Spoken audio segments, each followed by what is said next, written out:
Dicen que el famoso comisario Juan Bucetich, a principios del siglo pasado, fue un comisario muy conocido en Buenos Aires y fue el que ayudó en la sistematización del sistema de huellas digitales y otras cosas.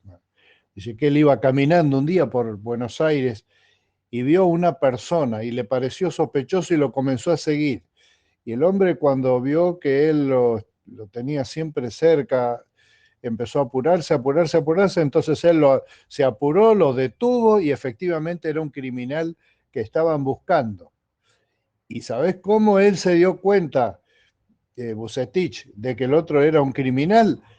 Justamente porque empezó a tener un cuidado extremo en todo lo que hacía, empezó a comportarse estereotipadamente en un esfuerzo de no levantar sospechas, justamente tratando de no equivocarse en nada y hacer todo lo más normalito posible, despertó sospecha. Eso es justamente de lo que quiero hablar esta mañana, de cómo hay muchas personas que en relación con Dios, siempre es el tema que nos importa, es nuestra relación con Dios, ¿no es cierto? Ni siquiera la religión, ¿no?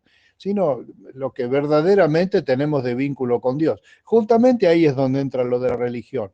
Esto de caminar como ese criminal, que sabiendo que es criminal, empieza a tratar de portarse lo mejor posible. Hay mucha gente que hace eso respecto de Dios, hace todas las cosas lo más prolijito posible porque tiene en el fondo, tiene miedo de Dios, como si Dios no supiera lo que Él es. Bueno, te lo digo de entrada, no finjas más, no disimulemos más, que Dios sabe perfectamente cómo somos nosotros. O como hubiera dicho mi papá, nos tiene bien calados como una sandía. ¿Conoces la técnica de la sandía calada, no es cierto? Bueno, consiste de lo siguiente.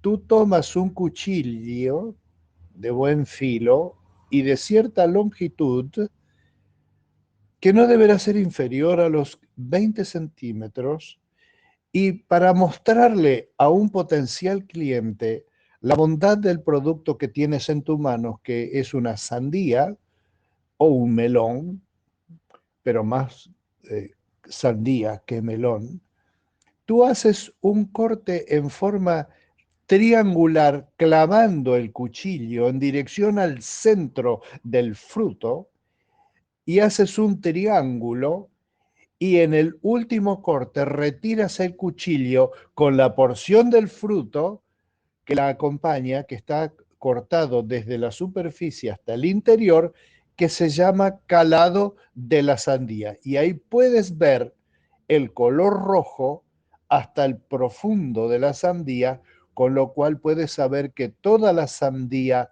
es buena. Eso es lo que se llama la sandía calada.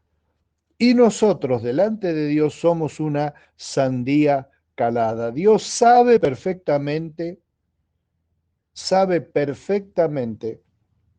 cómo es nuestro corazón cuando todo el mundo lo único que ve es nuestra cáscara. Algunos nos pegan así unos tinguillazos con los dedos, tuki tuki, para ver si por el ruido se saca, pero a veces vos te ensartás y te compras una sandía que cuando la abrís por fuera era hermosa, pero por dentro un desastre. Así nosotros, así nosotros.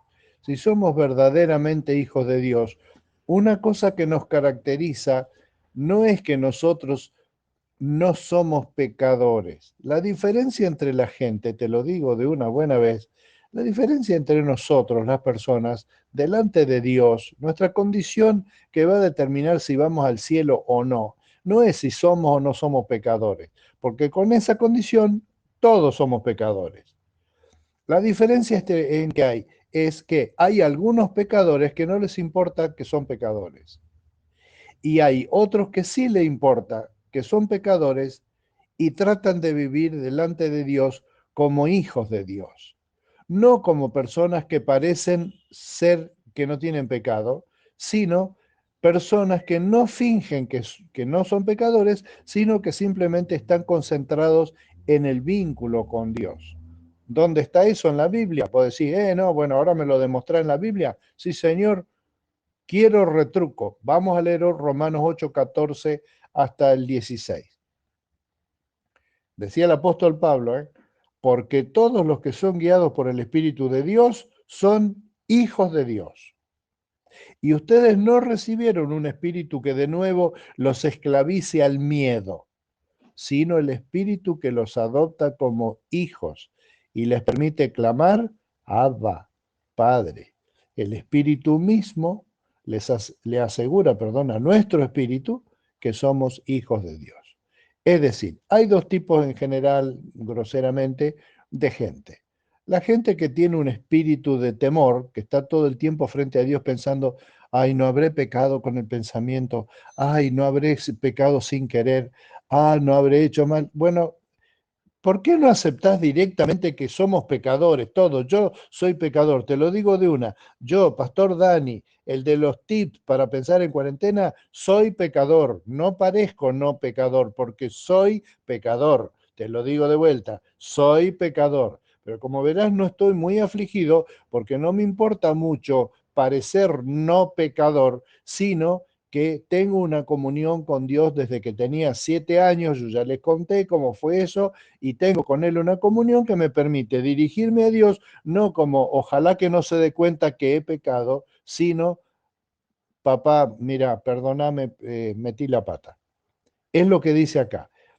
Dice que el Espíritu Santo nos adopta como hijos y nos permite dirigirnos a Dios como papá, papito. Esa es la expresión que leí recién, que no sé si entendiste, decía Abba Padre. Algunos piensan que ABBA es un conjunto de músicos suecos que cantaban en la década del 80. No, no, no. Abba es la palabra oriental que decía un chiquito judío recién nacido y que también dice nuestra nieta, que tiene un año más o menos, que con esas letras, con la A, la B y la M, se arregla para todo. Cuando quiere algo dice am. Cuando dice ab, se dirige a la madre, ma o es la abuela, y yo soy solamente am, que quiere decir vamos para acá o quiero tal cosa. Según donde señala el dedito gordito que tiene, entonces vos tenés que interpretar qué es lo que dice. Así es Dios con nosotros. Nos ama, nuestro lenguaje es muy elemental para Él, sin embargo, Él entiende perfectamente cuando le decimos papá. Entonces yo te animo a que pienses en este día, un día luminoso acá en Carlos Paz, es un día espectacular, hermoso, va a ser un calor a la tarde, pero no importa cómo esté el clima, espiritualmente siempre será igual.